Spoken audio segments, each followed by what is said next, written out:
My name is Mark Slidell. I'm a pediatric surgeon in Baltimore. Welcome back. I hope everybody got some good lunch, found some wonderful Montreal food here, and enjoyed that time. The medical students, residents, and fellows, hopefully they enjoyed their scheduled events as well. I will be one of your moderators today, and my co-moderator is Dr. Sarah Sapienza. She's the Pediatric Trauma Program Manager at Lehigh Valley Riley Children's Hospital. And then finally, Dr. Rachel Sunland will be our chat room moderator, and she's by that back mic, and she is a surgical resident at Maimonides. Yes. Maimonides, yes, sorry, I apologize. Medical Center, and I apologize in advance if we mispronounce anyone's name. Please feel free to correct us. So this session starts our first scientific session, and we will be all focused on trauma, and here we are to introduce our first presenter. I'd like to invite Dr. Grant Gershner to the podium to present his work and analysis of proper restraint usage amongst pediatric patients, a national review. Good afternoon. All right. And thank you for the opportunity to present our work today. We have no financial disclosures to discuss, and of course. All right. Motor vehicle collisions are one of the leading causes of morbidity and mortality among pediatric population, second only to gun violence. Studies have shown that this risk is decreased in children who are properly restrained by up to 71%. Proper restraints include car seats, booster seats, and lap shoulder belts, depending on the child's age, weight, height, and local legislation. While there are seatbelt laws in every state, investigation of the local legislature showed that Oklahoma is currently the only state with no legal statute or mandate for children between the ages of 8 and 17 to wear any kind of restraint in the rear seat of a vehicle. Given this, we sought to analyze national trends in restraint usage among pediatric motor vehicle collision patients. We additionally hypothesized that children in Oklahoma would have a lower incidence of restraint usage given the lack of mandate. This was a retrospective analysis using the Trauma Quality Program Database, or TQIP, and the University of Oklahoma's Trauma Registry, or the OTR. TQIP was queried from 2017 through 2022 and OTR from 2021 through 2023. Our search included children between the ages of 0 to 17 who were involved in a motor vehicle collision and had recorded restraint information. We divided our cohorts into ages 0 to 7 and 8 to 17, and then examined the percentage of restraint usage, ISS crude mortality, and other factors associated with trauma. In total, we found 1,046 cases in the OTR and 101,797 in TQIP. The OTR and TQIP cohorts were evenly split between males and females. They were predominantly white, but of note, the OTR had a relatively large population of Native American patients compared to TQIP, which is representative of Oklahoma's population. Unrestrained patients in Oklahoma were significantly more likely to have a GCS less than 14 and a severe head injury. Nationally, being unrestrained was significantly associated with a lower initial systolic blood pressure and a GCS less than 14. Restrained patients were noted to have a higher heart rate and shock index, though only marginally. In Oklahoma and nationally, being restrained had a significant impact on being discharged home from the ER, while being unrestrained was significantly associated with admissions to the ICU. Additionally, at the national level only, there was a significant association with requiring transfer from the ED directly to the operating room for operative intervention. In Oklahoma, we found that 29.6% of children were unrestrained, while 39.2% were unrestrained in the TQIP database. This means that Oklahomans were actually more likely to use a restraint compared to national data. In the younger cohort, 46.2% of kids were restrained in some form of restraint system, which is similar to national data at 42.6%. In the older cohort, 41.3% of children had some form of restraint, with national data showing similarity at 43.8%. In the OTR, 8% of kids had an ISS greater than 16, which is compared to TQIP at 21.4%. TQIP also had a higher average ISS. In Oklahoma, there were 5 deaths, or 0.5% of the cohort. In TQIP, there was 2,462, or 2.4%. We then further categorized our cohort based on weight and height. Weight and height cutoffs were made based off of review of state laws from around the country. As children got larger, they were understandably less likely to use a restraint system. However, most states fall within the less than 60-pound category for requiring use of a restraint, meaning that up to 42.4% of kids were still improperly restrained. Additionally, some states include a height requirement before kids are able to use a lap shoulder belt. This again showed that up to 31.1% of kids were improperly restrained based off of state laws. Contrary to our hypothesis, Oklahoman children ages 8 to 17 were more likely to wear a restraint compared to national data, despite a lack of legal statute or mandate. This was bolstered by our lower average ISS and lower crude mortality. Additionally, a disproportionate amount of children remain unrestrained or improperly restrained in motor vehicle collisions despite nationwide legislation. Our study, like all others, has its flaws. Patients that are declared dead on the scene are not captured in TQIP or OTR, which could contribute a significant number to both databases. Additionally, there is a higher baseline ISS requirement for a patient to be captured in TQIP versus the OTR captures all patients that present to Oklahoma as a trauma. Further study into height-weight mismatch with recommended restraint type, differences between front and rear seat usage, and attempting to obtain death on scene data are planned. Thank you for your time, and I'll take any questions at this point.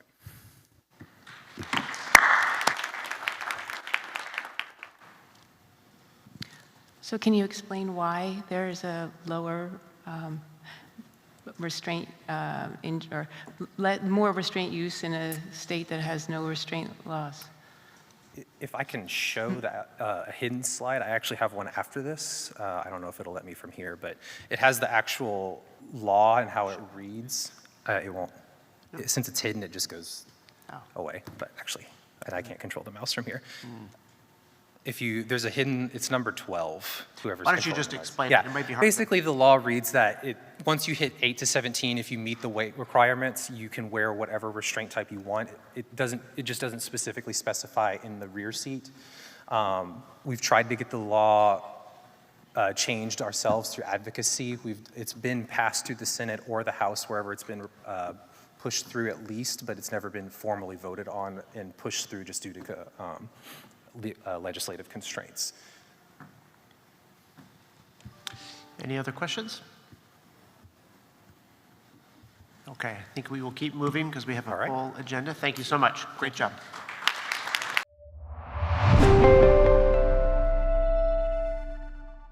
For having me here in Montreal. It's my mom's hometown, so it's really nice to come back and see my grandparents. Currently, I'm a research fellow at Yale New Haven Children's Hospital. I guess my slide, how do I advance? There we go. Previous work from our lab demonstrated that the Environmental Protection Agency's National Walk Index was predictive of child motor vehicle mortality rates. We found that local infrastructure, as measured by the National Walk Index, correlated with lower mortality rates in counties across the United States. This figure demonstrates that by county, for each decile increase in national walkability, there was a significantly correlated decrease in mortality rate due to motor vehicle trauma, regardless of whether children were in or outside of a motor vehicle, and regardless of social vulnerability index. But the National Walk Index is made up of 3 individual measures, and we decided to focus our next project on intersection density for a couple of reasons. First, we felt that this measure was unique to the built environment and was not captured by other data sets, such as social vulnerability or area deprivation index. And second, previous literature as shown in this figure has demonstrated that areas with high intersection density, coded by the darker shades of green, are correlated with slower average driving speeds. When considering this and the simple physics involved when any pedestrian is struck by a motor vehicle, we hypothesized that areas with increased intersection density would correspond with lower rates of severe injuries when pediatric pedestrians were struck by motor vehicles.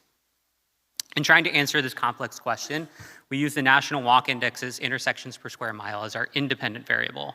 Next, through our collaboration with Nationwide Children's Hospital, we were able to get access to the Ohio Department of Transportation's robust collision data set, which provided our first of 2 outcomes to study, police-reported injury severity. However, we wanted to go even further, so we matched patients within the Ohio Department of Transportation's data set to individual admissions within the Children's Hospital Association's Pediatric Health Information System. This allowed us to find our second of outcomes to study, calculated injury severity scores based on ICD-10 diagnostic codes. There were 2,544 pedestrians less than 18 years old who were struck by a motor vehicle in Ohio between 2020 and 2024.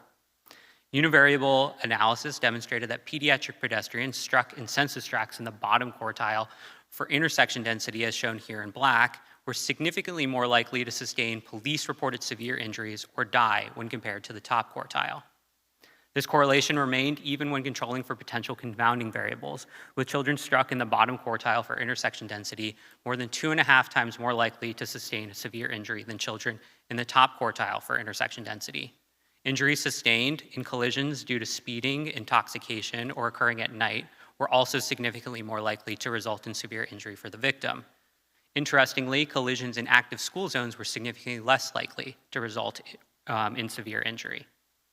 Of the 2,544 pedestrians struck, there were 405 patients admitted to a proximal children's hospital with the same age, gender, admission date, and a diagnostic code for a pedestrian struck by a motor vehicle. This meant that 85% of the cohort were unable to be matched. Nevertheless, for those admitted to children's hospitals, median injury severity score was 4, with 34 patients that were severely injured based on an ISS greater than or equal to 16. Univariable analysis demonstrated a 2% decrease in calculated ISS for each additional 10 intersections per square mile. This figure shows injury severity score on the y-axis and intersection density on the x-axis. As you can see, there is a clustering of severe injuries in areas with lower intersection density. It should be recognized that there are significant limitations to this study. First, there is likely a significant selection bias, with only 15% of pedestrians struck matched to admissions in the FIS. We found that those not matched had lower rates of police-reported severe injuries, but also higher rates of death, suggesting that those not matched either did not require medical attention or died prior to reaching a hospital. Second, calculated injury severity score was based on ICD-10 diagnostic codes, which is not as accurate as determining this directly from the medical record. However, the data do provide some unique insights. First, intersection density was correlated with both a lower rate of police-reported severe injuries and ISS. Second, collisions due to speeding, intoxication, or nighttime driving were correlated with more severe injuries. And finally, collisions in active school zones resulted in less severe injuries. Based on these data, there are potential policy changes that could be implemented. First, although it may take years to increase intersection density, certain policy changes such as increasing crosswalks, pedestrian traffic signals, and traffic calming measures could recreate the effect of increased intersection density in the aggregate.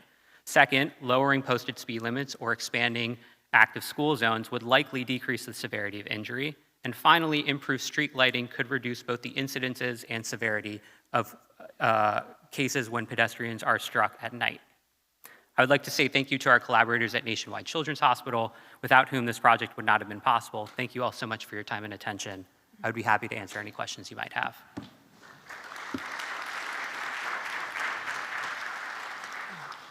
Dr. Hellman, that was a fascinating presentation. I've been involved trying to do stuff like this with bicycles. It's really difficult to get that granular data, and it looks like you guys had the same problem. What are your thoughts going forward as far as how we can actually do a better job with this kind of research, especially in this current environment where it's harder and harder to get good data? Yeah, I think that's a wonderful question. I think whenever it comes to questions regarding trauma, you always want to get as granular data as possible. I think my hope is that there will be both an increase in kind of the national aspect of this in terms of hopefully increased robustness of data sets, not just unique to Ohio, but also in other states across the country, that we can then compare states across the nation. But also, I think that there's a need for more single institution or maybe multi-institution collaborations regarding trauma so that we get more granular data about clinical outcomes, in particular, outcomes when patients do eventually reach hospitals. The other question I had was social vulnerability index, area deprivation index, and how they might overlie on top of the intersection density and how that might come into play, or patient age may come into play in some of these patterns. Yeah, I think there's a large body of literature out there talking about social vulnerability, area deprivation index, and in particular, patient age when it comes to pediatric motor vehicle trauma. Our previous research kind of showed that walkability, the National Walk Index as a whole, in areas with more walkability, there is an ameliorating effect even for those areas that were more socially vulnerable. So that's kind of why we've taken this line of inquiry to look more into this specific aspect of the built environment. I see we have some audience questions. Yeah, this is Brian Gilchrist, Brooklyn, New York. I have a question as far as cannabis legality is concerned in Ohio. In Brooklyn, where we do trauma, everywhere you walk, you can smell pot. Has this affected the people who are hitting kids in cars these days? I'm not sure that I would have the data right now to discuss that, but I actually, if you happen to be at AAP section on surgery, hopefully in the coming months, we just submitted an abstract there looking at cannabis amongst parental drivers of children. I rode a bicycle to medical school every day in Boston for 4 years of my life. I would not get on a bicycle in New York City now because of cannabis. Keep that in mind. Yeah. One more quick question in the back there. Gil Emer, pediatric surgery, about 2 hours down the road in Ottawa. It would seem to me that intersection density might be a proxy for rural, suburban, and urban. And does your police data give any insight on where the most dangerous roads are so that we can focus policy and investment on an infrastructure improvement there? Yeah, so the police data, at least in Ohio, is tagged based on, with a latitude and longitude, so that could be used to create more information regarding hotspots. We have yet to kind of use that in regards to temporospatial mapping to try and identify those hotspots, but that is a very fruitful line of inquiry that we hope will come in the coming months. Great job. Thank you so much. Thank you.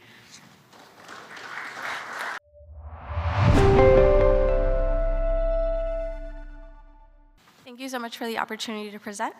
The following are our disclosures. None of these relationships have any impact on the research that's being presented today. We elected to study whole blood resuscitation in pediatric trauma because hemorrhage and the need for blood transfusions are independent predictors of increased mortality, and improving resuscitation efforts can hopefully reduce this mortality rate. We elected to present this information here because there is growing interest in using whole blood resuscitation in pediatric trauma patients. However, more comprehensive research is required in order to investigate the benefit of its use in the pediatric population. As we know, trauma is the leading cause of death among children. In recent years, whole blood has been readopted as the initial resuscitative fluid in adult trauma patients due to studies demonstrating increased survival and decreased transfusion requirements with its use. These same conclusions cannot be made in the pediatric population, given that current studies lack sufficient power in order to make conclusions on survival. Thus, more rigorous studies are required. Because of this, we wanted to use national trauma data to determine trends in whole blood use, as well as have a sufficient sample size to examine outcomes related to whole blood use. We used the Trauma Quality Improvement Program database, and we started our data collection in 2017 because this was the first year that any variables on whole blood were included in the database. Our patient population consisted of children who received any type of blood transfusion within 24 hours of hospital arrival. We divided this population into two cohorts. The whole blood cohort consisted of patients that received whole blood and component therapy resuscitation, and then the component therapy cohort that consisted of patients that received solely component therapy resuscitation. Looking at trends of national use of whole blood, we found that at adult trauma centers and mixed trauma centers, demonstrated here by the red and blue lines, there was increased frequency of use of whole blood in their pediatric trauma patients during the study period. In contrast, at pediatric trauma centers, demonstrated here by the green line, there was stable frequency of use of whole blood. We also looked at transfusion requirements. In this chart, the blue represents the component therapy cohort, and the pink represents the whole blood cohort, and the last column is the total amount of blood products transfused during hospitalization. As you can see, patients in the whole blood cohort had one more unit of total blood products transfused as compared to the component therapy cohort. We then elected to perform subset analyses in patients with and without traumatic brain injury and with blunt trauma and penetrating trauma, and we found that this trend continued through our subset population. For each subset population analyzed, we found that patients who received whole blood also received an additional unit of blood products compared to patients in the component therapy cohort. We additionally performed multivariate regression analyses controlling for weight, age, sex, injury mechanism, hemorrhage control interventions, injury severity score, and units of blood administered to determine if whole blood use was associated with a variety of clinical outcomes. We found that there was no significant difference in inpatient mortality between the cohorts. We found that in the whole blood cohort, there was a 12% increased odds of shorter hospital stay. We performed the same regression analysis in our 4 subset populations for controlling for the same variables, and we found that the trend in shorter hospital stay was present in all of our cohorts with patients who received whole blood. We additionally found that in patients with traumatic brain injury who received whole blood had a 21% increased odds of inpatient mortality compared to patients with traumatic brain injury who only received component therapy. This was additionally found in patients who had blunt trauma who received whole blood. As you can see from this chart, there was a 25% increased odds of mortality, of inpatient mortality in patients who received whole blood and who had blunt trauma, but that's compared to patients who only received component therapy. In conclusion, the rate of whole blood use as a resuscitative fluid in pediatric trauma patients increased at adult and mixed trauma centers, but remained stable at pediatric trauma centers. Among injured children, whole blood use was associated with 1 more additional unit of transfused product compared to patients who were resuscitated with component therapy. Mortality was not impacted by the type of blood product resuscitation in the overall population, but in patients with traumatic brain injury and patients with blood trauma, mortality was increased in children who received whole blood resuscitation. Future work will focus on evaluating these outcomes in children who present with hemorrhagic shock to determine if the benefit of whole blood seen in adult trauma patients only exists in children with severe injuries. Thank you so much for your time, and I can take any questions.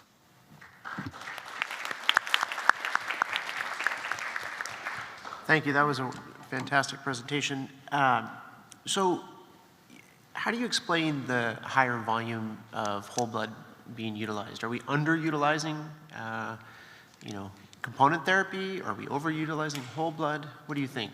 So in the literature, in the pediatric studies that have been done, what they have shown is that there is significant difference in the individual blood products that are transfused, but there's no significant difference in the total blood products transfused. That is mirrored in a pooled analysis of adult trauma patients.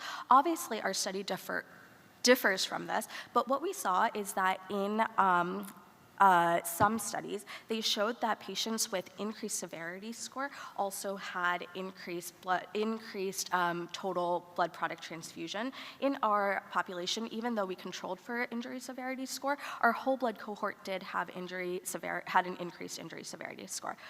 And I would also like to say, clinically, the difference in the amount of product that's transfused is only 1 unit. So there may be a difference when we look at patients who only present in hemorrhagic shock, and this difference that we see in blood product transfusion could be eliminated. So another question from the audience.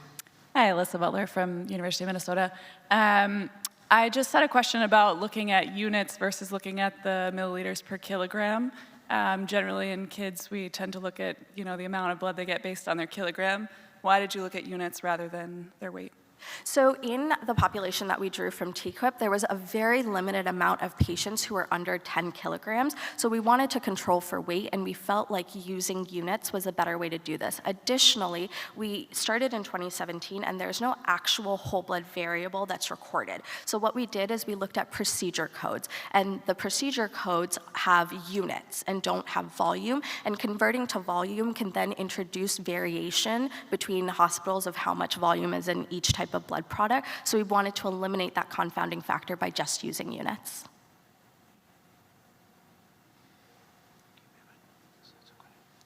Okay, thank you very much. We're going to keep moving. Thank you. All right.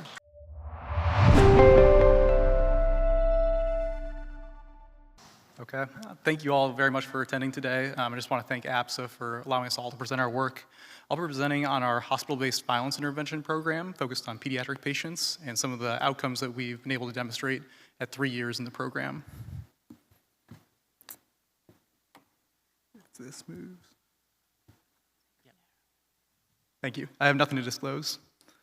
So why we did this research, while there's a promising amount of data on hospital-based violence intervention programs, or HVIPs, in primarily adult populations, there's a scarcity of pediatric-specific HVIP data. And given their developmental stage, children have unique psychosocial needs that we felt warranted further study. And why this is important, children are dying of violence at alarming rates in today's age. And as medical providers, we have a moral imperative to disrupt the cycle of violence in thoughtful, effective ways. So firearm injury, as you know, is the leading cause of death for children aged 1 through 17 in the United States of America.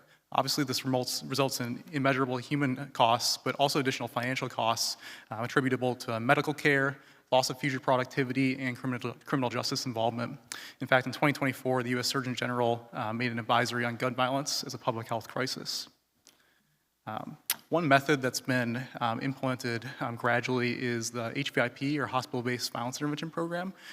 This combines the efforts of medical staff with trusted community partners that are sourced locally and provides safety planning, wraparound services, and trauma-informed care to victims of violent injury. Of note, this is an emphasis on trauma-informed practices while the patients are seen in the emergency department or admitted to the hospital because of the very real risk of re-injury and propensity for future violence that these patients have at this time. So we hope to reach these patients at teachable moments and windows of opportunity. So we enrolled pediatric patients over 2 years in our SHIFT program at an ACS-verified pediatric level 1 trauma center. Inclusion criteria were patients aged less than 18 and victims of gunshot wounds, knife stab wounds, or assault. We excluded victims of domestic violence, sexual assault, and child abuse, as we already have hospital programs dedicated to these patients. And when they're met in the hospital, these patients and families are screened by violence intervention specialists who screen them for baseline social determinants of health, safety concerns, needs after discharge, and then these patients are then linked to appropriate resources in long-term case management. Our primary endpoints at 1 year were violent re-injury, juvenile court, and educational school attendance at 1 year. So in total, we had 141 patients and their families enrolled in our program over 2 years. The mean age was 15. Notably, 15 patients were under the age of 6. Most of them were male, and most of them were African American, and 75% were the victims of gunshot wounds. Most of our patients were publicly insured. 12% had previous violent injuries before the incident that brought them into the hospital, and 8% were previously adjudicated in juvenile court. And then, notably, out of the 126 school-aged children, only 56% were consistently attending school. Many were not even enrolled, and if they were enrolled, they were seldomly attending school. This slide shows the results of some of our screening that we perform for these kids when they come to the hospital. You can see the very real risk of re-injury for these children when they come to the hospital. 42% have an unresolved conflict when they come to the hospital. 48% know their perpetrator. And alarmingly, 55% had a close person, like a family, friend, or classmate, harmed in that same incident. And you can see how the social determinants of health prominently affect our patients as well in multiple facets, from food insecurity and utilities to just living in an unsafe neighborhood. In terms of the services we provided, you can see some of our community partners over on the right. That's only a fraction of the amazing organizations that work with us. 68% of our children received trauma and mental health counseling that began in the hospital and then continued on for the next 6 to 12 months. 30% we were able to provide educational advocacy. And this includes things like providing our kids with individualized education programs, helping them re-enroll in school, and possibly homebound services just for the kids who going to school wouldn't be safe for them in that moment. You can see many other services listed there below as well. In terms of outcomes, we perform a COPE assessment at entry and exit into the program, which is essentially validated structured questions that evaluate a child's resiliency as well as ability to cope with difficult problems. You can see universally with very variable levels of significance, our outcomes are improved at study exit compared to when they started. And in terms of our primary outcomes, our re-injury rate, we were able to demonstrate an 8% re-injury rate. Currently, we're trying to define the historical re-injury rate at our institution, but that is significantly better than what's reported in the literature, which is sometimes as high as 40 to 60%. We are very proud of the education outcome, in that 80% of our kids were either attending school or had received their GED at the time of study exit. And then notably, juvenile court involvement was only 6% at study exit. 75% of the kids who were involved in juvenile court at study exit were previously adjudicated before being enrolled in the program. And out of the 130 kids who had no court involvement before enrollment, only 2 of them were court involved after enrollment. So in conclusion, our program, we're very encouraged, has provided great educational and juvenile court outcomes. We need to grow HVIPs, especially in pediatric populations. We hope that this study can be kind of a framework for what we need to focus on from a pediatric element perspective in terms of re-injury, juvenile court, and promoting education. We just need more advocacy to fund HVIPs and disrupt the cycles of violence. Thank you all very much.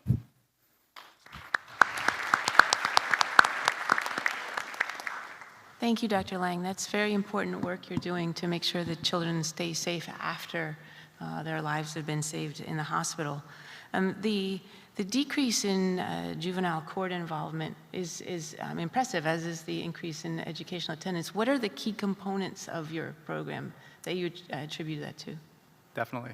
I think it goes to just having like dedicated case management for all these children. Again, they're met when they come to the hospital by our violence intervention specialists, who are, we hire a number of them. They're really excellent. They're able to really provide like great individualized like case management for all these kids. We do have partnerships within the community too, in terms of juvenile court. There's an organization called Memphis Child that kind of provides juvenile court advocacy, or generally law advocacy in general for these kids. So again, it's really not our work. It's kind of these organizations exist out in the community, and when you start a program like this, you really just have to leverage all the great work that's happening out in your city just to provide what you can for these kids. That's great. Yes, we have a question. Microphone. Hi, John Drouse, Jacksonville, Florida. First of all, congratulations for undertaking this. I think it's just superb. My question is really on funding. How is this funded, and do you have any data on what the cost is per participant? Thank you. Absolutely. Yeah, so funding is always a hard thing, and there have been a number of funding sources throughout the few years this program has been initiated. We currently receive funding from our city. We receive funding from the county as well. There was a grant that we received through the OJGDP, Office for Juvenile Detention and Prevention, that also provided great funding, and as well as general philanthropy. I had asked my mentor, Dr. Williams, how much money needs to be done to serve these kids right, and about $1 million per year, is kind of what we think is really what serves the volume of kids that we take care of well. So. I'm very sorry, in the interest of time, we need to move on, but please do find Dr. Lang after to ask your questions.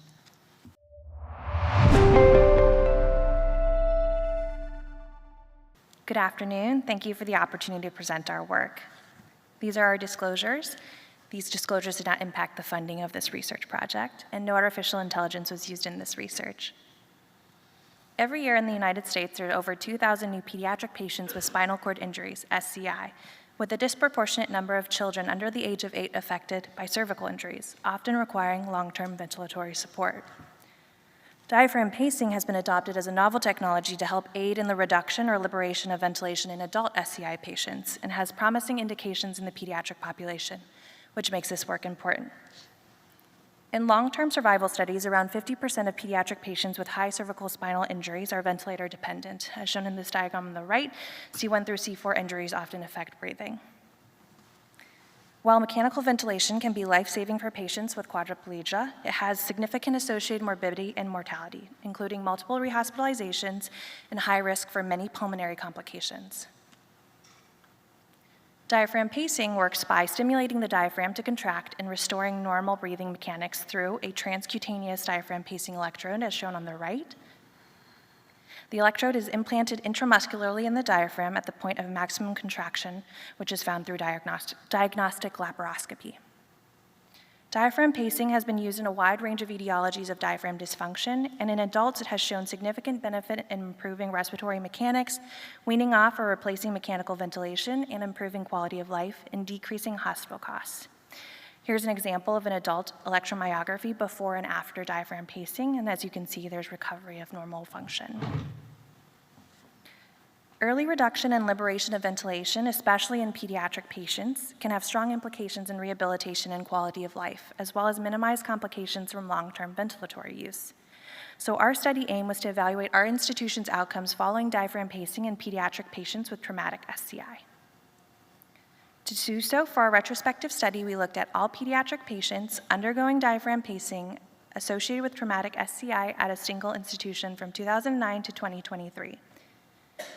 Measures of patient dependency on the ventilator, as well as complications and mortality, were examined. What we found was 18 patients were diagnosed with traumatic SCI who underwent diaphragm pacing.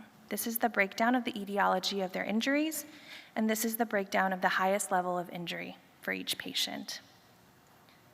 For our cohort demographics, the median age at injury and at diaphragm pacer implantation was 4.5 and 9.6 respectively, with a median weight at surgery of 27.7 kilograms. To note, our youngest patient was around 1 year of age at the time of her implantation, and her weight was 8.1 kilos. Before pacing, patients spent a median of 16.4 months on mechanical ventilation. And what we found in our 18 patients was that 4 had complete recovery and regained autonomous breathing, 10 had reduced or replaced mechanical ventilation with pacing, and we had 4 patients that remained on full-time mechanical ventilation. Of the 4 that had complete recovery, 3 had their tracheostomies decannulated, and 1 avoided tracheostomy placement.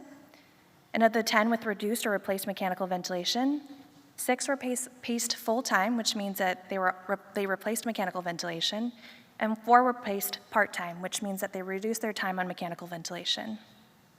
Overall, 75% of our cohort had success in reduction or liberation of mechanical ventilation, with 22.2% having complete recovery. There were 3 deaths in our cohort, but none were respiratory related or occurred within 30 days of the procedure. And we did have 1 complication, which was a small pneumothorax that was treated with chest tube placement, but otherwise that patient recovered well. The median months of continuous pacing was 111.5 months for these patients, and we did have 2 patients that were lost to follow-up. With the study, there are some promising results, but there are also limitations that we should consider. It is a retrospective cohort chart review, so there's an inherent bias, and it's a relatively small sample size over a long study period, about 14 years, that does not take into account some of the changes of critical care and ventilatory management during that time, from a single institution that is highly specialized in diaphragm pacing and well-established, especially in the adult population, and there's no comparison group with the study. However, we can draw some conclusions that there is utility in diaphragm pacing to reduce or replace mechanical ventilation in pediatric patients with traumatic spinal cord injury without additional perioperative or long-term complications.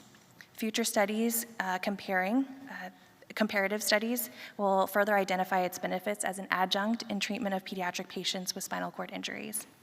I'd like to take this time to thank my mentors here at Rainbow Babies and Children's, as well as University Hospitals. Thank you so much. I'm happy to take any questions.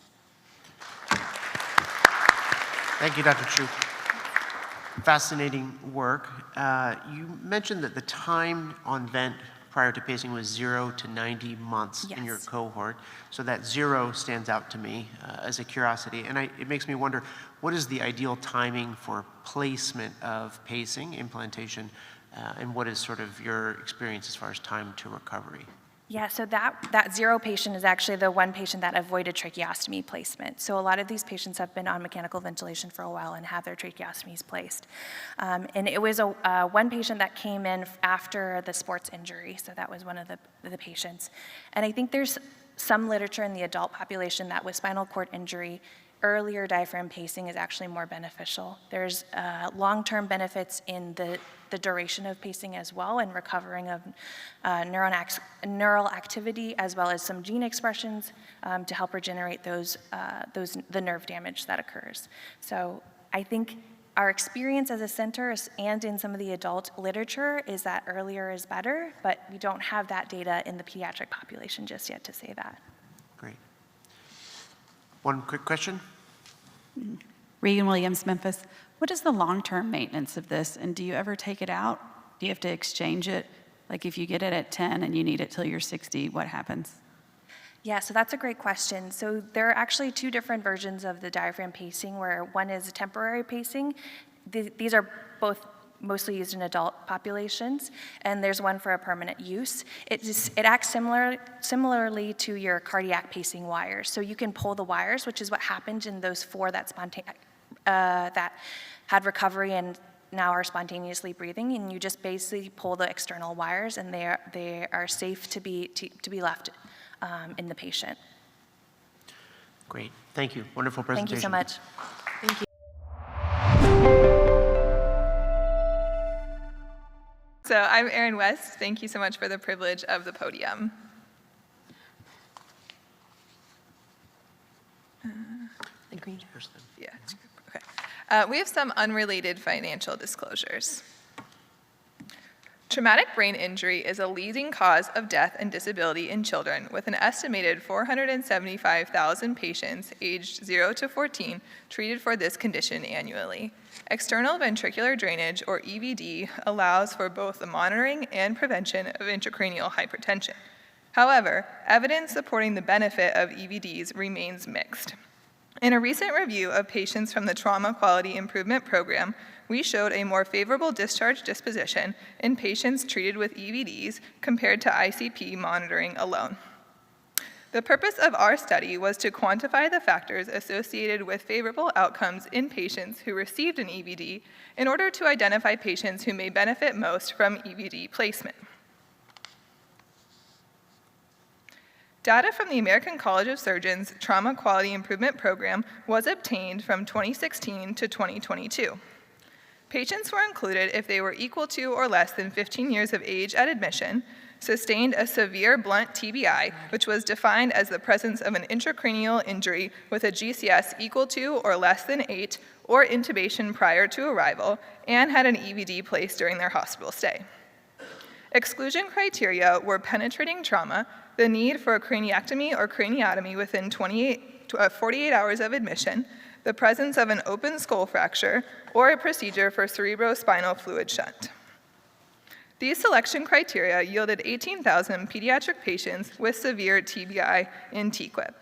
912 of those patients received an EVD, and our final cohort after exclusions was 898 patients. The primary outcome was discharge disposition, which was categorized as favorable, meaning home with or without home health care, transferred to another healthcare center, which included other hospitals, long-term acute care facilities, rehabilitation centers, or skilled nursing facilities, or adverse, which was either an in-hospital death or discharge to hospice care. This outcome was chosen as the best surrogate for long-term neurologic function in the TQIP database. This table demonstrates patient factors assessed in each discharge group. There were 166 favorable discharges, 196 adverse discharges, and the rest were in the other center category. The total median age was 8.4 years, and median ISS was 29. The most common mechanism of injury was motor vehicle crash at 47%, followed by pedestrians struck by vehicles at 18%. Type of TBI was also analyzed by grouping head AIS codes. On univariate analysis, there were several differences in the group. Unsurprisingly, the adverse discharge group was younger and had a higher ISS and higher head AIS. This table demonstrates hospital-level factors. There was no difference amongst the groups in the pediatric trauma status, and most patients were treated at a level 1 center. The measure of EVD utilization was calculated as the total unique pediatric patients who received an EVD divided by the total annual number of pediatric patients admitted with severe blunt TBI. Stratified competing risk survival models were generated to evaluate the multivariate relationship between patient and hospital factors and the primary outcome. The model was stratified to account for the confounder of time. For patient factors, ISS was the strongest risk factor associated with adverse discharge. Cerebral edema was also significantly associated with mortality, while the presence of epidural hematoma was predictive of a favorable discharge. Other patient factors, including age, initial GCS, and other TBI types, were insignificant in this model. Increased EVD utilization at the center was associated with more favorable discharge. This survival curve demonstrates the cumulative incidence of death over time grouped by quintile of center EVD utilization. Quintiles were created because of the non-parametric data and labeled as groups 1 to 5. Group 1 had the lowest utilization at 7%, and Group 5 had the highest utilization at 44%. The relationship between high utilization of EVD and favorable discharge is a novel finding. And interestingly, the centers with the highest utilization are not necessarily those with the most pediatric severe TBI admissions. Therefore, high utilization EVD centers are not necessarily the largest or most resource-rich centers, making the favorable outcome of discharge to home more remarkable. In conclusion, amongst pediatric patients with severe TBI who were managed with EVD, multivariate modeling identified several patient and hospital factors that predicted outcomes. Injury severity and cerebral edema are patient factors associated with adverse discharge, while high utilization EVD centers were associated with a more favorable discharge. This novel finding will require analysis of more granular data to better characterize high volume centers' advantages. Thank you so much for your attention, and I'm happy to take any questions.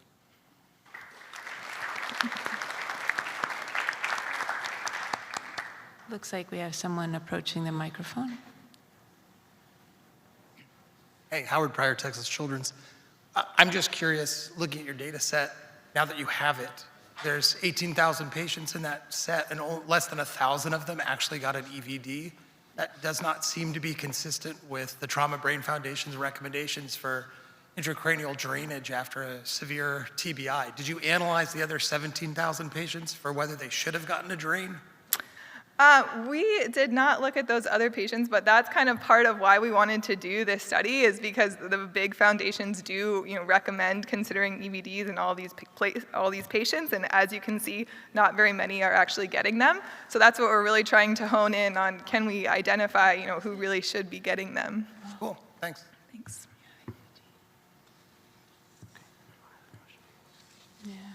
So we see a theme today that patients who arrive at high volume centers tend to have better outcomes. Can you postulate why that might be for patients who need EVD? Actually, in our study, so though some centers had higher utilization of EVDs, those actually weren't the highest volume centers overall. This table is the quintiles of the EVD utilization, and as you can see, the total pediatric admissions and TBI admissions were actually higher in the lower utilization groups. So we need to do some more work to kind of hone in on what that really means, but it's probably centers that kind of have more standardized protocols and are kind of implementing EVDs more universally, as opposed to necessarily the most high volume centers. Okay. Thank you very much.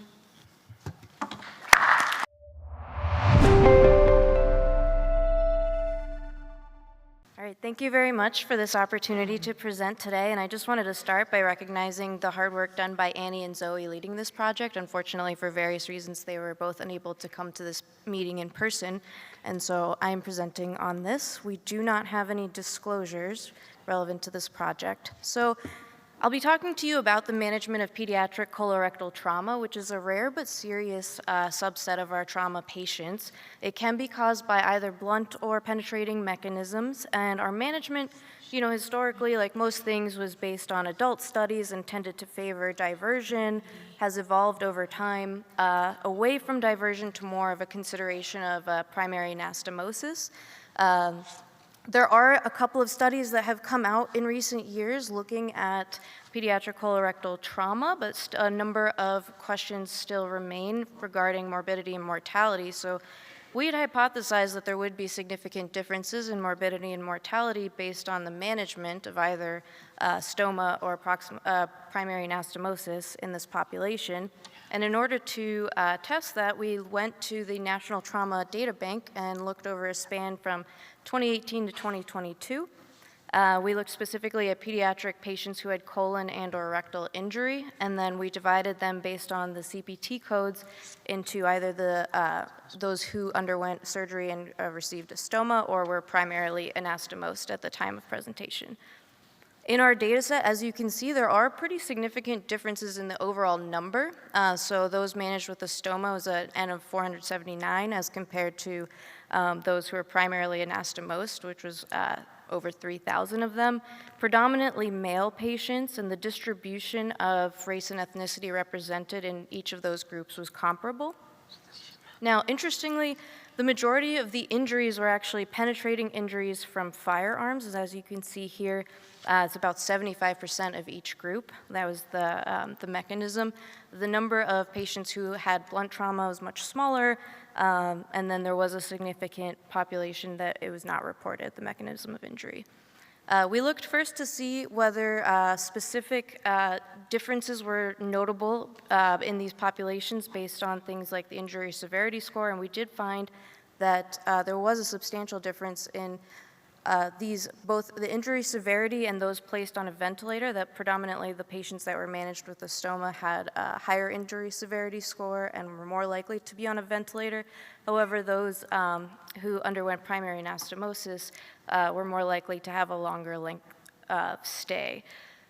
We also then looked to see if this was related to things like a mortality difference, and we were surprised to find that those who actually were primarily anastomosed had a significantly higher mortality rate, whereas we saw a higher surgical site infection and return to the OR for those who were managed with a stoma. We also then explored whether there were concomitant injuries to try to explain some of the differences we were seeing, and I'm showing you this distribution here. But really, we were very surprised to see that across the board, there was a significant survival advantage in those who were managed with a stoma. So we tried to hone in on whether this was related to where the injury was anatomically. And what we found was, for the most part, yes, those who were managed with a stoma had a survival advantage if they were, the injury was located in the ascending, rectal, or transverse areas, whereas the reverse was true if it was in the sigmoid or descending colon. To further characterize what might be driving the increase in mortality, we looked at a number of different characteristics and found that age, the injury severity, a GCS less than 8, and concomitant TBI were things that were associated with an increase in mortality, whereas things like a more normal blood pressure and blunt trauma were a bit more protective. So, in summary, what I've shown you today is data to suggest that it is still a balanced conversation in terms of management. There may be pluses and minuses, and it's probably very patient-specific to determine what the overall safest surgery is at the time of presentation. We would like to follow up this study in the future to better understand the intraoperative findings, look at op notes to see kind of whether there are other clues as to what's driving the real-time decision-making process. And with that, I will take any questions. Thank you.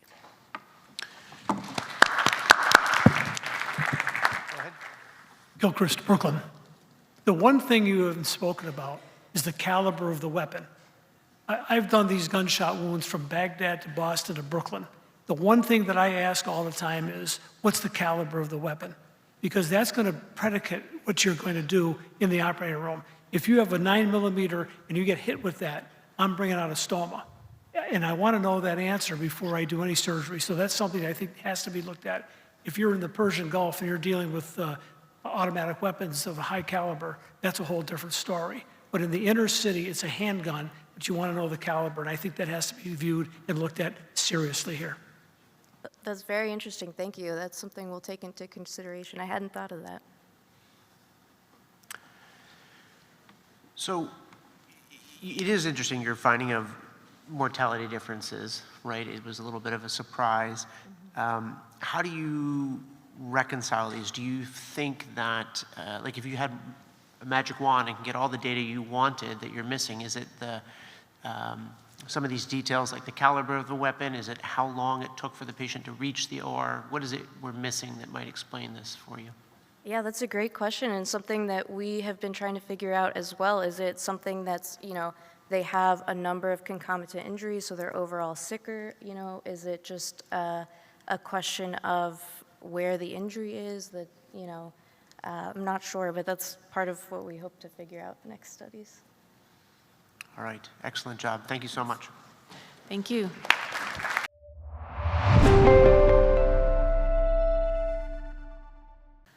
Hello, I'd like to thank APSA for the opportunity to present our work today.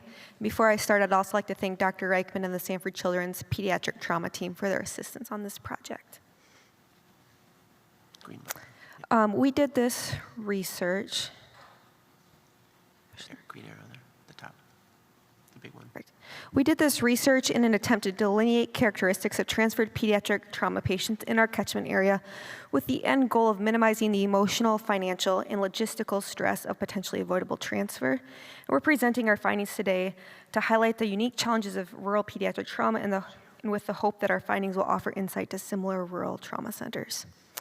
So a little background, trauma continues to be a leading cause of mortality in the pediatric population. Rural and Native American children face significant barriers to accessing definitive trauma care. And some of these barriers include distance, low socioeconomic status, and shortage of trained providers. Appropriate triage in rural areas is especially necessary to maintain an efficient functional transfer system, because there are limited transfer resources spread over large geographic areas. For example, a lot of rural towns are serviced by volunteer EMS, and taking an ambulance to our center can take the only ambulance out of service for several hours. It's often a significant logistical and financial burden to families. It was especially important for us in doing this study that we aligned our definition of potentially avoidable transfer with the needs of our population. So our methods, this is an observational case control study in which we had 890 patients, all less than 15 years old, which were transferred from an outside facility to our level 2 trauma center over the years of 2017 to 2023. And our definition of potentially avoidable transfer was a patient that was discharged after 0 or 1 midnight with no intervention at the receiving hospital. And interventions include additional imaging, splinting, casting, or care of long bone injuries, laceration repairs, etc. And statistical analysis is listed there. So our results, I'll just briefly go through some of these. There were no statistical significant findings in terms of demographics. However, it is important to note that 25% of the trauma patients transferred to our facility were Native American, and Native American children make up about 10 to 12% of our pediatric population in our state. So they were a little overrepresented in our population. Patients were, the vast majority were blunt injuries, and 70% of the transferred patients came from level 4, level 5 trauma centers, which would be also known as critical access hospitals. Critical access hospitals have less than 25 beds, are greater than 35 miles from the closest fully functioning hospital, and provide 24-hour emergency services. The most common, or the mechanism of injury most likely to be associated with a potentially avoidable transfer was a fall. And here you can see the diagnoses associated with transfer. So patients with no injury or a head injury, specifically a concussion or a isolated skull fracture, were statistically significantly more common to be a potentially avoidable transfer, while spine injuries, appendicular skeletal fractures, and chest injuries were more likely to be unavoidable transfers. And here you can see, sorry, this is a little small, but here you can see that patients with those long bone and joint injuries were likely to need the intervention at our facility, which was expected. However, what we found was really interesting is that patients who were potentially avoidable transfers were statistically more likely to have been CT scanned prior to transfer. And that was a very interesting finding to us. So in conclusion, the things that we gleaned from this research is that our potentially avoidable transfer rate of 10% is actually quite low compared to similar studies that have been performed nationally. And this is likely due to us undercapturing our potentially avoidable transfer rate due to the definition used in the study. If I go back a few slides, you would see that actually the majority of uninjured patients were still classified as an appropriate transfer. Head injuries, concussions, and isolated skull fractures specifically were the most common diagnosis associated with potentially avoidable transfer, and this is an education topic.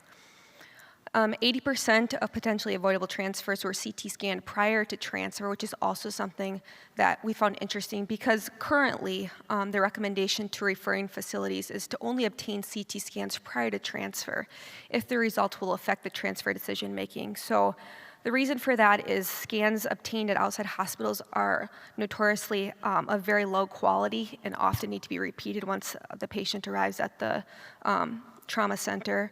They can delay transfer, and for those reasons, we typically advise referring facilities not to scan their patients if they're planning to transfer regardless of the findings. So it was interesting that 80% of the patients that were potentially avoidable had actually been scanned prior to arrival. And then future actions. With this information, we can start targeted education to referral centers and clinicians, which we've already started, and evaluate the changes in transfer patterns based on this education. So with that, I'll take any questions.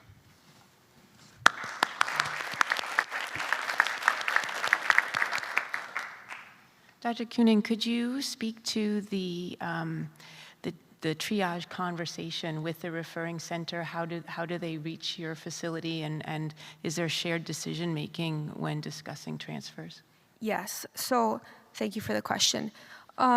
Typically, questions that come in from referring facilities come to the ED, the pediatric ED providers first.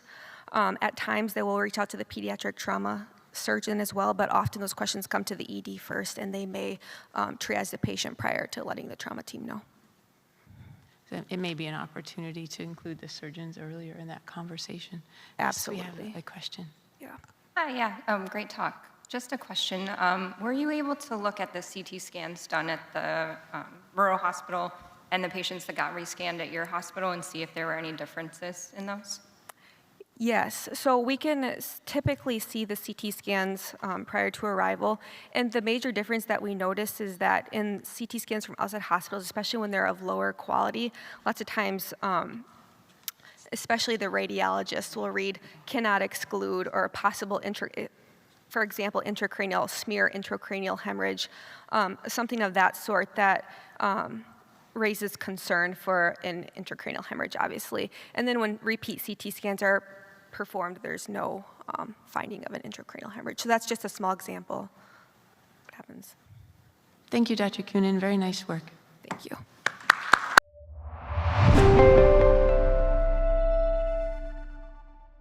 Good afternoon. My name is Utsav Patwardhan. Thank you for the privilege of the podium. Oh, green arrow. We have some unrelated financial disclosures. Non-accidental trauma, or NAT, has been associated with multiple factors, including lower socioeconomic status, mental health difficulties, and substance use.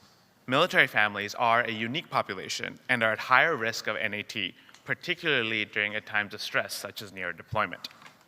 There has been very little research into the comparative outcomes of military children who suffer from NAT. The only study is from our center and found that military kids with NAT had a longer length of stay and 2.5 times the mortality. Given these very concerning findings, we sought to expand our study to multiple sites. We conducted a retrospective study at 8 geographically diverse hospitals in the United States with the high military population. Children were included if they were admitted with NAT from 2018 to 2023 and had a formal diagnosis from a multidisciplinary NAT team. Cases of sexual abuse or neglect were excluded. Military affiliation of patients was determined by insurance status or self-reporting by the caregiver. The primary outcomes were mortality and length of stay, with secondary outcomes including need for operation, specialty care, and complications, including readmissions. We identified a total of 907 patients, of whom 12% were military. Military kids were significantly younger than their civilian counterparts, with a median age of 3.7 months. They were otherwise demographically similar, with the exception that civilian families had higher use of WIC or food stamps and similar resources, as well as came from more disadvantaged neighborhoods as measured by their area deprivation index. The most frequent perpetrator identified was the father. However, notably for civilian children, unlike the military kids, The second biggest perpetrator was other non-relative, which most often was the boyfriend of the mother. Interestingly, military kids suffering from NAT were more likely to be the only child in the household. Civilians were more likely to have an established history of domestic violence, law enforcement involvement, or substance abuse. And unfortunately, almost 10% of children in our study had a potential sentinel injury that was missed at a prior encounter. Military and civilian patients had similar median GCS and ISS. AIS patterns were fairly similar. However, military kids tended to have higher face and chest injury severity. The mechanism of injury, similarly, was mostly equivalent between the groups. Although military patients had a much higher rate of shaking injuries, this was not enough to reach statistical significance. Military kids had a significantly higher median length of stay. However, fortunately, in-hospital mortality and need for operative intervention was the same. However, military kids did need more ENT evaluation. Military and civilian patients had similar discharge dispositions, with a little over half having a change of custody at discharge. Readmission, ED visits, and one-year mortality did not vary. We present the largest study to date of 907 children examining outcomes after NAT. Military kids were younger, but were less impoverished than their civilian counterparts. The father was the most common perpetrator for most kids. However, for civilians, the second most common was the mother's boyfriend, compared to the mother for military families. Military kids also had lower rates of law enforcement involvement and substance use. And finally, military kids suffering from NAT, as I mentioned, were most likely to be the first child. Military children had similar ISS and GCS. However, some of the distribution of injury patterns were different. Military kids appeared to have higher rates of shaken mechanism, as I previously mentioned. And finally, in terms of outcomes, they had a longer length of stay, which matched our single center findings. Though fortunately, mortality rates were equivalent, and there were no difference in surgical intervention or other long-term outcomes. To conclude, military children who suffer from NAT tend to be younger and have longer hospital stays.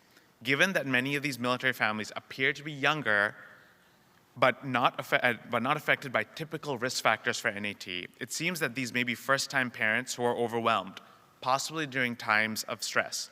This is a clear opportunity for early intervention, including expansion of programs such as new parent classes and increased screening around times of deployments. As next steps, we are analyzing our military-specific data, including rank and deployment timing, to identify further targets for intervention. Thank you for your time. I'd like to acknowledge the incredible efforts of our collaborators. Thank you, Dr. Butler. Do you think there are any differences in the way that military personnel and their children access healthcare that could inform some of your findings? That's a great question, and one of the reasons why one of the biggest changes we made moving from our single center study to this is making sure that all of these patients came through the trauma system. So having the ISS that allowed us to standardize to make sure that are some of the lower severity injury patients just being taken care of at the military hospitals and kind of not being captured. And because the severities were kind of pretty similar, I think we were able to get rid of some of those confounding factors. From the audience? Congratulations, Utsav. It was a great study and great presentation. One of the big differences is when the big operational units deploy, that parent that's left behind doesn't have the same network of support as the civilian compatriots who are maybe not living in a different part of the country with no aunts, uncles, grandmas, and other extended community networks. So that is another area to focus to help these units decrease this, because when they have major deployments for long stretches of time, that's when we see increased incidents of child abuse in those communities. But congratulations, keep up the good work. Thank you very much. That's a great point. And one thing that, not us, but one of the few papers out there did find that the people who are the perpetrators does have a relationship to deployments. The one paper out there found that before deployment, if there's NAT, it's more likely to be the mother, but after the deployment's done, it tends towards being more of the father, which has interesting implications with how people are reintegrated back into their home. after deployment timing. So thank you for bringing that up. One more quick question, maybe about 60 seconds. Great, I'll be quick. Hey, this is Rob Rico, Penn State. Great job, and you see the military surgeons up here asking you questions. But one question, is the length of stay a surrogate for the fact, what Dr. Duke brought up, that these resources are not available for the family, so they don't have family for these children to go home to, so they're staying around longer while we find a place for them to go with these resources? Have you looked into that? Yeah, that's a great thing to look into. One of the other things we thought about is they were also slightly younger. Is that also influencing their decision to keep them a little bit longer?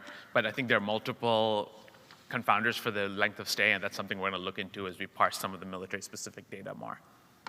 Thank you so much. Thank you, Great job. everyone.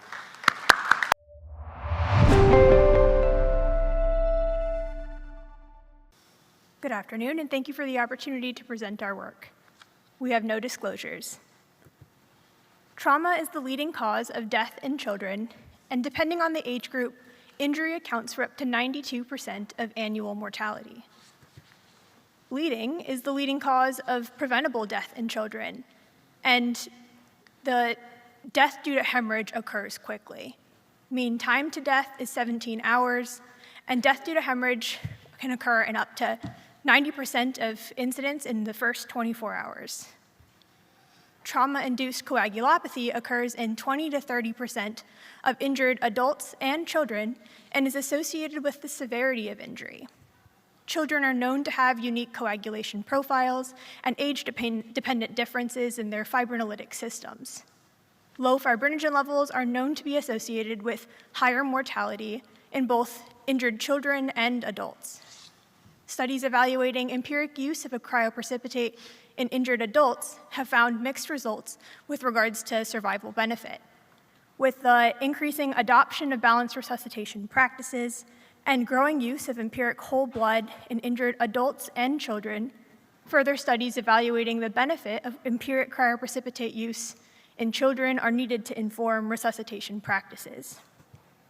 We aim to assess the impact of cryoprecipitate use in an injured pediatric cohort with acute bleeding. We hypothesize that empiric cryoprecipitate use is associated with an independent survival benefit. The ACS TQIP database from 2020 to 2022 was utilized, including 456 US trauma centers, and included quantitative information regarding whole blood use and binary information regarding cryoprecipitate use in children. Patients less than 18 years of age who received any amount of red blood cells or whole blood were included, and patients who died in the first 60 minutes were transferred to a different facility or had missing key data points were excluded. Primary data outcomes were 4-hour, 24-hour, and 30-day mortality. 7,438 pediatric patients were included in final analysis after applying exclusion criteria. 10.3% of patients received cryoprecipitate, and 89.6% of patients did not receive cryoprecipitate in the first 4 hours of their resuscitation. The two groups were similar in age, race, and weight, although the cryoprecipitate group was more likely to be male and more likely to have suffered penetrating injury.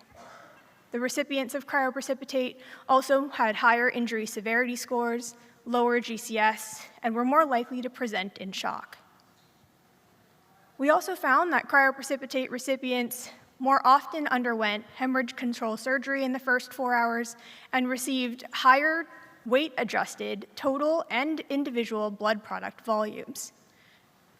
Recipients of cryoprecipitate received 73 cc's per kg total transfusion volume versus 16 cc's per kg in those who did not receive cryoprecipitate. Total unadjusted overall mortality was 4% at 4 hours, 10% at 24 hours, and 22% at 30 days.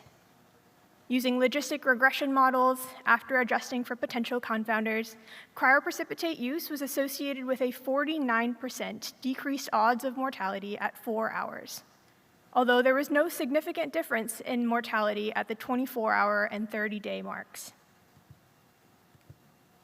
Adjusted Kaplan-Meier survival curves were also generated and noted a significant difference in mortality at the 4-hour, 24-hour, and 30-day time points between the two groups. a Cox hazard regression model was generated and noted that cryoprecipitate use was associated with a reduced hazard ratio of mortality at 4 hours. 24-hour and 30-day time points, however, violated the proportional hazards assumption and were not valid. In conclusion, there may be a time-limited benefit to the empiric use of cryoprecipitate in injured children receiving blood transfusions. Limitations to this study are those that are inherent to retrospective database studies, including unmeasured confounders and lack of granularity. Further prospective and randomized control trials are needed to further evaluate this relationship to inform resuscitation practices. Thank you to all those listed for supporting these investigations, and I'd be happy to answer any questions you might have. Thank you.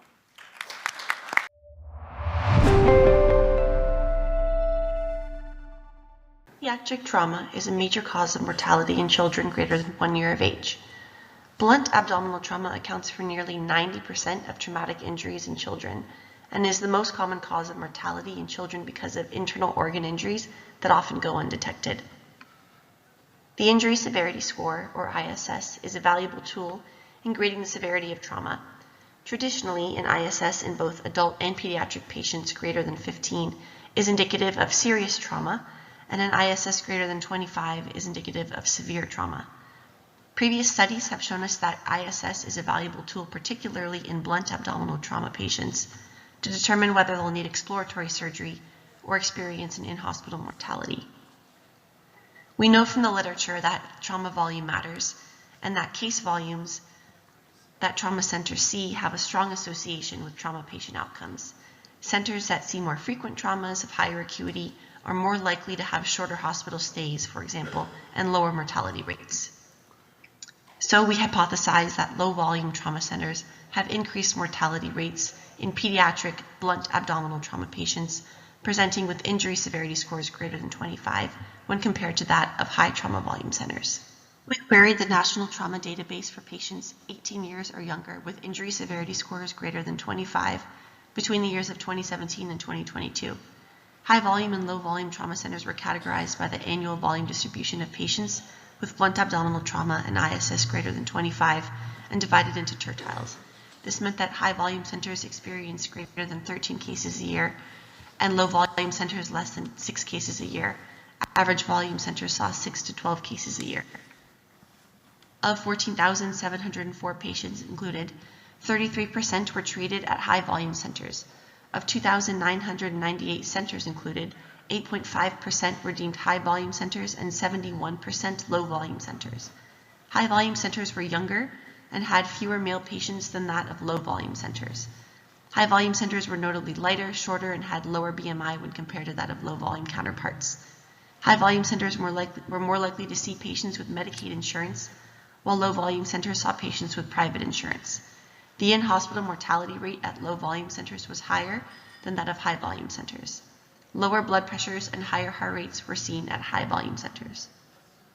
High volume centers performed more intubations and admitted more patients to the ICU. Patients at high volume centers were often treated at verified American College of Surgeons Level 1 trauma facilities and verified pediatric Level 1 facilities. Higher shock indexes were observed at high volume centers. When we examined blunt abdominal trauma as a continuous variable, for every 1 unit increase in trauma volume, there was a decrease in mortality. There was a significantly higher odds of mortality during COVID, and increased odds of mortality were also observed in patients younger than 10 years of age, those of Hispanic ethnicity, and those who required blood transfusions less than 4 hours from presentation and a depressed GCS score. In conclusion, pediatric patients experiencing severe blunt abdominal trauma and injury severity scores greater than 25 had a higher in-hospital mortality rate when treated at low-volume trauma centers, where cases were less than 6 per year. Next steps to mitigate these disparities might include research with a focus on identifying and standardizing best practices to treat pediatric trauma patients of high acuity across patient trauma centers, independent of volume. Thank you so much to the APSA committee for allowing us the opportunity to present today.